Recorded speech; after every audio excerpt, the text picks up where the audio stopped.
Initiative could impact drivers and pedestrians across the Bay State. A local leader wanting to stop drivers from running red lights and ensure safer roads. Western Mass News reporter Reagan Stoddard has the details.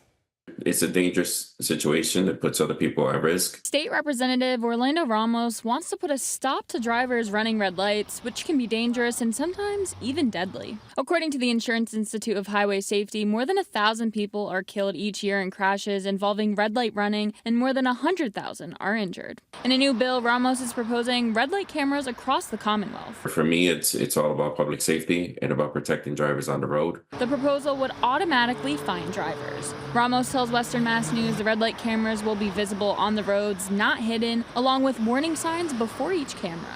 But these red light cameras aren't just for the safety of drivers, but also for those pedestrians walking on the road. On top of these new red light cameras, Ramos has some other ideas on improving safety on the roads. I think road diets are something that are very, very effective.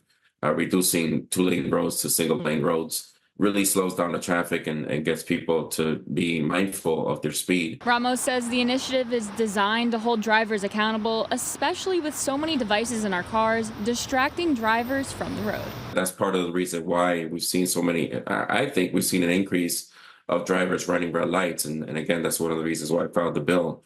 I think that distracted driving has a lot to do with it. According to Ramos, should the legislation pass, the installation of red light cameras would be optional for a city or town. Reporting in Springfield, Reagan Stoddard, Western Mass News.